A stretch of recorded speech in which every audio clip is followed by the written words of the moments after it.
bring us some luck this weekend. Got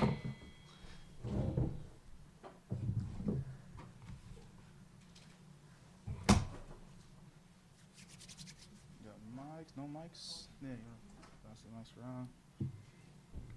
As soon as you get the mic, we'll just go ahead and start with you. All right, you ready to go? Yep. Rich, injury-wise, how do you stand? Durkin not out there today? So yeah, Chris was training with us earlier on the week. We just wanted to give him a rest day because of the knee. Chris will still be day-to-day for us in regards to this weekend and being available. So just done some isolated training today, some work on his own, just trying to monitor it day-to-day for now. And Edu was out there, but it's probably too soon for him to figure this weekend? Yeah, Edu won't feature the weekend. It was nice to have him back in training for the first time today. We want to just build up the training for him, build up the sharpness for him so that he can come back into the game where he feels very comfortable and at a good place. So won't be available for this weekend, but was really, really happy to have him back in the training environment with us today. And then other than Chris, are there any of the injured guys do you think might be able to play this weekend? Let's see here. Let we go through it. So Michael, we gave him a little MRI on his leg. We had a little concern there with some of his hamstring, but it came back clear, which was really good news. So from last week, Michael came in, got a lot of minutes, something that his body wasn't used to this season. So he came in and trained early this week, had a little bit of a feeling in his leg, so we just wanted to clear that up, which it came back clear, so that's good news for us. So we're hoping Michael will be available for us. Rasmus Nielsen will be out for the foreseeable future. Kessler? Kessler will not be available for this weekend, yeah. So he'll be out. Nielsen will be out, and Timo will be out. You're running low on center backs if, at this rate. You got a bunch of them. There's like 6 on the roster, I think. But good gosh, almost if Michael can't go, that's like 2/3 of them. Yeah. It's a position that we've been hurting in, but it's an opportunity for City 2 guys to come up. So this week in our training environment, we've had a few guys come in and train with us. Tyson Pierce has come in and trained with us, Seth Antwi, and then more positionally, Haziel Orozco and Gabby McKenna. So they've all been given the opportunity. So we'll take a look at them again tomorrow, and maybe some of them will come and travel with us this weekend. Going on the road again, and you guys, you've only been here for a little bit of it, but the road continues to be a problem for you guys. Yeah. And you've only had 2 of them, but you've looked at other games. What do you see as the needs to change to get results on the road? Yeah, I've heard it often in this league. We shouldn't be having 2 different philosophies or play styles or ways to approach a game, as in we'll look like this at home and we'll look like this away. We should look the same home and away. And just trying to help these lads understand when we travel, the first priority isn't to try and get a draw or to try and be, reserved or reactive. It should be to go on the road and have the confidence and the bravery to try and be going to get 3 points and be proactive. Now, obviously, in this country, it's difficult. The travel is hard. It's you're always on a flight. You've always got to deal with sometimes different time zones. So it's different. And then you go to somewhere like Real Salt Lake, Colorado. You have the altitude that you add in there. So in this country, it is difficult when you travel. But at the same time, what I'm trying to control is how we travel, as in the mindset that we should be going to play and try and win. We know the situation we're in as a club. We need to go and try and get 3 points this weekend. Matt? Back to the players, Alfredo Morales. Oh, Alfredo's out as well. So we found a small crack in his clavicle. So probably 3 or 4 weeks. It was from the collision underneath in the last game against Houston. You mentioned on Tuesday, I think it was, that he still had scans to perform. I'm just curious, procedurally, player suffers an injury during a game. Do they get scans immediately and you don't see those results until later? Or how does that work that he sustained the injury during the game and we didn't really know about it until you mentioned on Tuesday that he still had scans to do? Yeah, I think it's in the game, and obviously that day they can't get the time to give the scans. A lot of it's when these athletes are performing, I think the adrenaline sometimes takes over their body. So the medical team and the doctors on site can do some tests and some mobility and some movements with him. Probably had an adrenaline rush in his body to say, hey, this is okay and I can move around. When the adrenaline probably sits in and settles and he feels the pain a lot more, it's probably where then they say, okay, we need to go and further examine this situation for him. So I don't think there was anything in our control that we probably could have done different. And then coming back on Tuesday when he was, disconnected from the game with adrenaline and emotion, we got the tests and unfortunately found something there that'll put him out for a couple of weeks now. So the tests were kind of on Tuesday. Tests were on, I believe, on Tuesday. Yes. Okay. Yeah. Timo Baumgartel, obviously another injury sustained in the game, I believe. What's the prognosis for him, and how long is he expected to be out? We're looking at Dallas as a tentative date for him to come back. With these guys, we try to just keep their cardiovascular fitness up while they're out. But when you go in and then get the action, in the training environment with contact and with players there, that's a different level of intensity that you can't control until you get there. So hopefully another few weeks for him. And it was sustained, I believe, when it was that kind of like that tackle that was in the deep in the box for us against the LA Galaxy, I think it was. Yeah. And then real quick, switching to RSL, what have you seen on tape that you're wanting to game plan for against them, and how do they look different without Diego Luna compared to with him? Yeah, we all saw what Diego Luna can bring just as of yesterday in the stadium. So a great individual, a great player. He'll absolutely be missed for RSL, but it's good news for us. They're a team that presses really, really aggressively. So we've seen some of their data. They're good when they press high up the field. When we can bypass their pressure, we feel like we can have a lot of opportunity to create chances, to create box entries, to create goal scoring chances. We've just got to be good at playing forward a little more aggressively. And that for us was an emphasis in training this week. We've gone in and we've tried to help this group with the ball and create chances, but we're playing a little at times too safe. I want them to be a little bit more braver in playing forward, trying to break the lines. And if we can do that against RSL, that would be a really good game plan, because their front five are aggressive in pressing, but their back five we think we can find some success in. One more. The center backs in progression. Obviously, there's a caliber of quality to guys like Henry Kessler, Timo Baumgartel. Bringing in the new guys, Jake Erdwood-Reich and Michael Wenzel. What did you see in their ball progression? And when you have center backs who maybe they don't have that caliber yet, what do you need to do elsewhere to make sure? I think on Tuesday you were talking about options A through the midfield, B through the wings. How do you kind of compensate for center backs that don't have that quality of ball progression yet that you have available? Yeah, it's going to be trying to provide as many options for them off the ball as well. In this game model, a lot of the actions that I ask of them are 15-yard progressive passes. I do fully believe that even those guys can execute those actions. The game against Houston was a situation where you can look at our progression wasn't too good. You could give credit to Houston, but for me, it was the bravery I need more from those guys in that moment specifically to just try and break the line centrally. And the movement off the ball might need to be very good in front of them to help give them more clearer passing options and passing lanes. And then trying to just give them now 2 or 3 different objectives. Like if we can't play right through them, here's what the option should look like if we play around them. So just continue to try and be very clear with these players midweek in training. And then on the weekend, hopefully, I try to just set them up for the most success that they can have. Thanks, Matt. Coach, I want to ask you about 3 things: superstitions, heat, and injuries. First, injuries. Have you ever played for, coached, or even followed, for example, Liverpool, a team that has had this quantity of injuries? I haven't, so it's something new for me. It's something, it's problems that I'm obviously clearly facing as a coach. I always have my own individual philosophy that when I have a problem, I just try to find solutions always.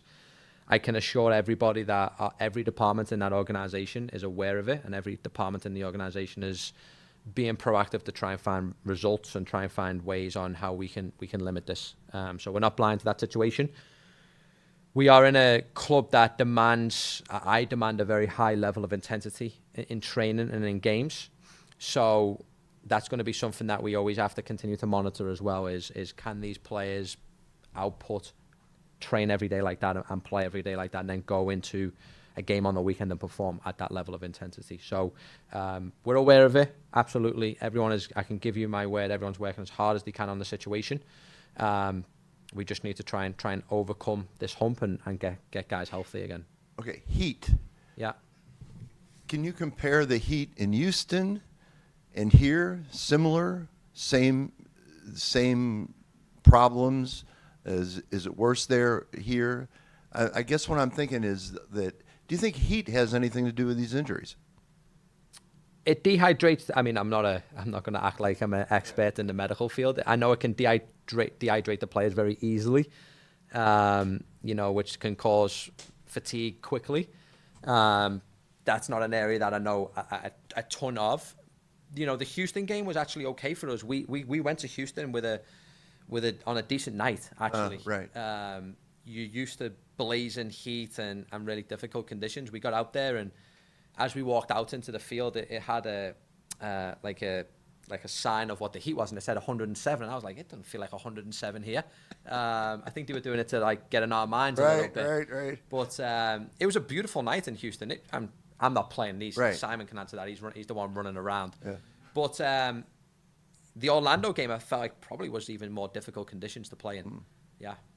Okay, finally, superstitions. Do you have any streak breakers? In your career, have you have any superstitions? Yeah, if I change my socks, then we'll win tonight, or we'll score 4. Anything like that?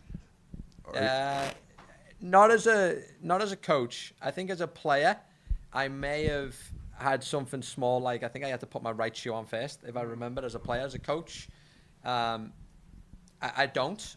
I think I've changed my coaching attire every game. I've got no superstitions. I feel like I can try and prepare these guys through the week. And as a coach, it's difficult because you get to the game on the weekend, and I often reflect and say, after I've gave my game day, I call it the keys to the game. So I gave them the last pieces of information on what they can do. I kind of just wash my hands and say, it's now up to these guys to try and go and execute. So no superstitions as a coach. Kevin, go ahead. Hey, David, how's it going? Hey, Kevin. Just with all the injuries, how difficult is it to, you guys want to win games, but how difficult is it to be able to build chemistry out on the pitch when you guys are losing players left and right like that? Yes, it's difficult. I don't want to hide from it. I don't want to say it's something that doesn't make me consistently have to reflect on. And with the available selection of players, how can I get the best out of the team? How can I also pick up results? I know it is a results-driven business, and I also know that we are in a position where we need points. I still try to primarily put forth how we're getting there, though. What's the processes that we put in place? How are we bringing back a very identified style at this club? Because if I have that as my first priority, the performance of the players, the performance of the team, the processes I'm putting in place, I think results should come. So I try to not bypass that part of my philosophy and my game model just for the results. But having these guys be injured every week is difficult. But I just try to stay positive in these moments. There's no point me sitting here and whining and complaining. I have to have hope. I have to be I just have to be proactive in these moments on how I can get the best out of the players. And you mentioned it a little bit, trying to be positive. How do you not let message to your team not to let it wear on you? The fact that you guys have build momentum seemingly from what everyone is saying, but then you lose a player, it's like, oh man, I lost another guy. You have to compensate for that. How do you not let that wear across the whole club? Probably through my just glass half full nature. I mean, I always try to, like I said, if there's a problem given to me in the day, I find a solution and then I move on. And I'm trying to do everything with a smile on my face. We talked in week 1 about I needed to bring back energy here. I needed to bring back excitement here. So we've been thrown some curveballs. I'm getting used to that terminology around here, but I've been thrown some curveballs at me. But it's not going to change my enjoyment in the job. And what I hope is my glass half full nature, my positivity, my excitement to be here and work every day still flows into the team and the club and the players. Yeah, like I said, we're going through some difficult moments, but these guys they're working their socks off every day. So it's not being that negative around here. I'm not saying none of us don't want to win, but we're able to keep a lot of hope inside the locker room right now, and that's keeping us going for sure. We'll finish with Tom Truman. So what's the challenge in getting the balance? You've had games where the offense has been good and games where the defense, but how tough is it to get them in sync and to have, I guess, what you would look at as a complete game, solid both offensively and defensively? Yeah, when we find a complete game, the next time we find a complete game, we'll find the 3 points that we desperately need. We've had many games of creating good attacking moments, scored many goals since I've took over. Now it's finding, as you mentioned, the balance. I think a big part of it goes back to when you attack, we attack as 11, and when we defend as 11. And there shouldn't be split groups on the field. We should all have a responsibility depending on where the ball sits with us or with the other team. That's something that I'm trying to work really, really hard on with these players. So if I could give you an example, if we're on the attack, the players need to quickly ask themselves 2 questions. Can I impact the attack, and can I be in a position, maybe it's a run off the ball, maybe it's being a passing option, maybe it's taking a defender away from space that can clear up other space.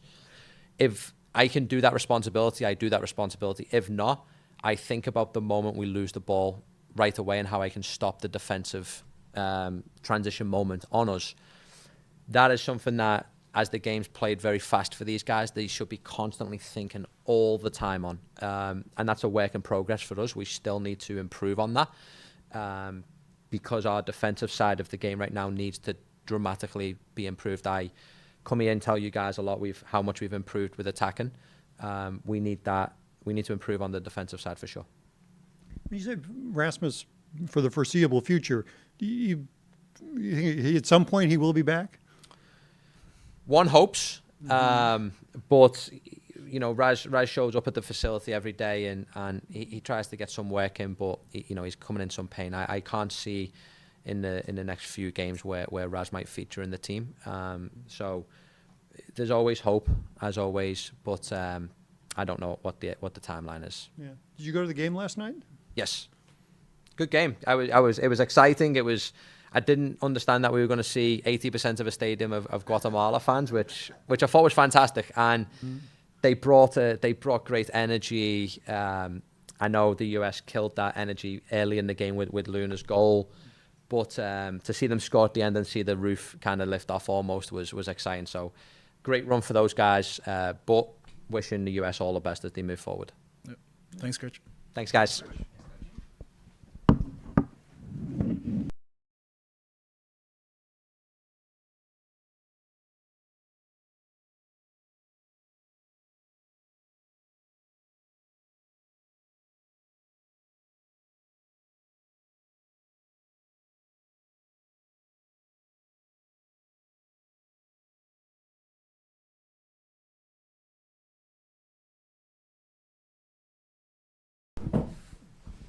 Hey, Simon. Hey, Tom. How are you? I'm fine, thank you. What do you see as Rich talked about? Just what changes when you guys go on the road, and how does that happen? Since obviously you don't want to change. Presumably. Yeah. I think echoing a lot of what Critch said, like we're going into all of these games looking for 3 points. We're at a point in this season where we need results, we need wins. So going to these places, we understand it's, obviously difficult playing away from home. The fans, at Energizer Park give us so much. So when we're away from that, it's, finding that within the group and, digging in and pushing for 3 points. It's a lot of, mindset as well as, keeping the same way that we play and, just, continuing to, buy in and, put in performances for 90 minutes. And what's the key to getting a complete game, solid both offensively and defensively? We talk a lot about needing the entire squad. We talked a lot about it, in Houston, and I think we're going to need it again, in Salt Lake. We're going to need all 18, 20 players that we have on the bench, the 11 that start, and the 5 that come in, and, the 3 or 4 that don't.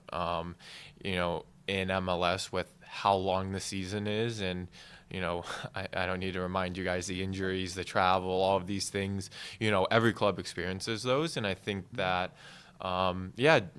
Just knowing from the first guy to the last guy, we're going to need everybody. We need everybody to push each other every day in training. We really can't afford to take days off. So, it's a lot about, keeping that within the group and, pushing every game because, there's not a game that we can afford to say, we're missing these 2 guys or we're missing these 3 guys. We need it to be a next man up mentality. Just push to get results. I don't want to be tempting fate, but as someone who's been healthy, how are you feeling? Yeah. I'm feeling, I'm good. But yeah, just obviously with the heat and everything, using all the resources we have, we have a, state-of-the-art facility with a ton of resources for nutrition, hydration, blood testing, all these things, looking at your inflammation, recovery, getting, all the treatment you need. So yeah, just try to use everything that's at your disposal. And yeah. We'll go to Jeremy Clemens first, and we come back and room the map. Simon, I'm curious, from a training perspective, a number of guys from City 2 coming up this week. What do they bring to the training pitch and potentially to the team from your eyes? Yeah, I think they bring a lot of energy. It's somewhere that, I can remember when I was being called up to first team trainings as a second team player. So, it's nice to have, those guys bring energy, bring excitement, every day in training. And, they're pushing the guys in front of them.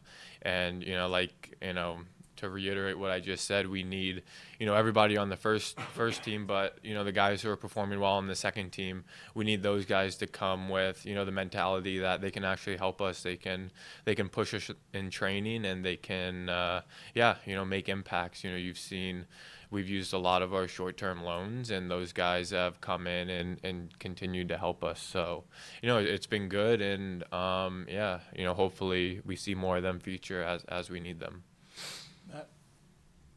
Simon, you talked about the balance needed. Critchley talked about the balance needed between the attack and defense. This past game against Houston, your positioning didn't really change much as far as your assignments, it seemed, where you started in defense, the attack. So what changed in Houston where you did seem a little bit stronger defensively, but you couldn't really get the attack going, even though a lot of the personnel, yourself included, remained consistent?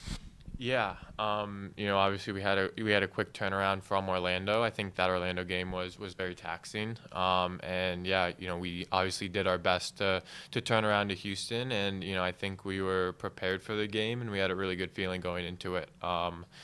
Personally, I think we talk a lot about, getting into good positions, arriving in good positions, breaking lines, progressive passes, obviously offensively.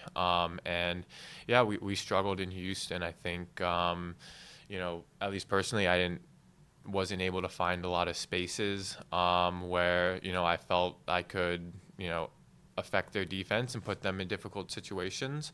We had, maybe not enough balls in the box, not enough runs behind, not good enough retaining the ball. And I think, when you're on a short turnaround and you're playing in heat, back-to-back games, I think those small details, they're really important for all of us. So, I think, the coaching staff and the players in the team, we demand a high standard. And, I think in that Houston game, we fell short of that in a lot of ways. You could see it, a bit on both sides of the ball. So, we have a full week of training this week. And I think the feeling was, it was a really good week. We worked, a lot on, ball retention. We worked a lot on, finding spaces, not only in behind, but also centrally and, breaking down teams, which I think we struggled a bit in Houston. So, obviously not our best performance, but hoping to take the positives out of it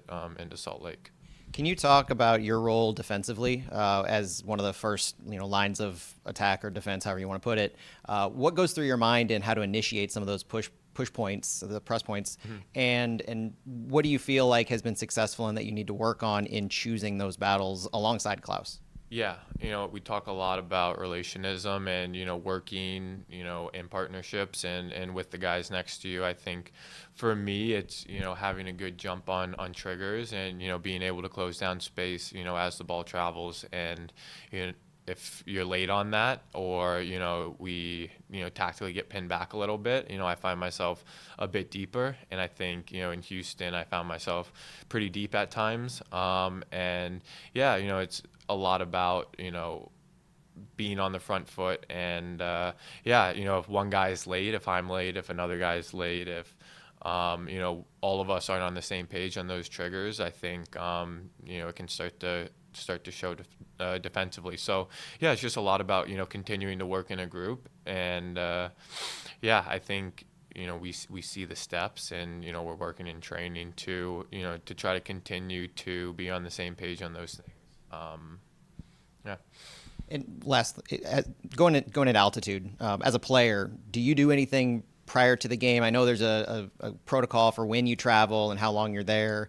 As a player, do you do anything to try to mitigate the issues that you might have at altitude? Yeah, I think, a lot of it is just being really on top of your hydration, especially with the altitude. You just tend to get dehydrated more.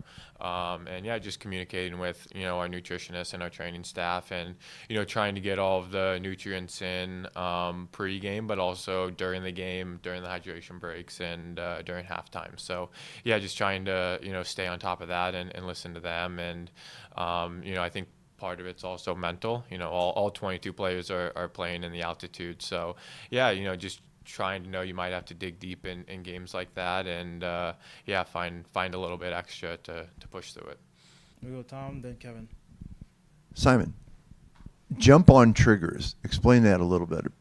Yeah, as a team, we talk a lot about, pressing triggers and, places we can put teams in tough positions where we can really squeeze them and turn the ball over. So as a player, it's about, reading the cues from, the rest of the team.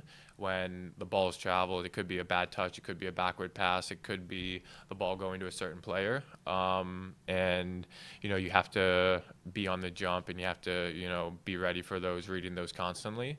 And if you're late on those, then, you let the team out in a sense. And, so I just think it's, in terms of, defensive triggers, being on top of that and being mentally sharp on those. We'll go Kevin and finish with Tom Turman. Hey Simon, how's it going? Good, how are you? Doing all right. Just with all the injuries that have happened this season with the team, do you guys find yourself thinking about what if you guys were fully healthy and how strong you guys could be with all the talent that's been sitting out, particularly recently, last couple of months? I think all of us know the quality we have in the team, and I think that goes, again, from our first player to our last player. So I think regardless of injuries, I still think it's a team that can get results and can perform. Obviously we're missing, some of our bigger players, which again is of course going to hurt you. But I think that the mentality of the squad is that, we're a squad that can still get points. And I don't think we necessarily dwell on the what if. But yeah, I think a lot of it is just focusing on, what you can do as a player. And, when you get out on the field, I think the entire team, the staff, the club, has faith in the 11 that we're putting out and the guys coming in. So you try not to dwell on it too much because you can't really control that stuff. And I think, as an athlete, you have to focus on what you can control because there's so many things that you can't. So, yeah. Finished. Go with Tom. Does it feel like the offense is fixed? I mean, you're going to have a bad game like Houston every now and then, but does it feel like it is now operating and everything is in place for it to do that be good on a regular basis? Yeah, I think since Critch has come in charge, he's talked a lot with, in small groups as a team, worked with us, in video about, finding spaces, Again, we talk a lot about relationism and, being free flowing and moving. And I think that, we've seen in a lot of moments at the end of last year, and in these past few games, what we can do on offense. And I think we still have a lot of steps to go. Think that we can be better, we can be sharper, we can punish teams more. So yeah, I think we've seen in flashes what we can do, but I think we still have a lot to work on. We've worked with the staff the last 3, 4, 5 weeks, seeing what we can improve, spaces we can hurt, being more ruthless, and so I think in a sense, I wouldn't say the offense is necessarily fixed or anything like that, but I think it's all about just continuing to improve relationships and being as sharp as you can when you have opportunities and hurting teams and punishing teams. So Did it feel more like the end of last season when the new guys all arrived, like you, and really hit the ground running? Does it feel more like that? Yeah, I think so. And I think, we talk a lot about, rest offense even, where, when we're defending, how can we, when we win the ball, hurt them? How can we, spring into transition? And I think, we have so much quality in Klaus and Cedric and, Cello, Celio, Shande, all of these guys who, are really talented. I think, when we, are on and we're playing off of each other and we're comfortable and, we're moving well, I think, it feels good. And I think, again, steps to go, but it does feel, like we're moving in the right direction.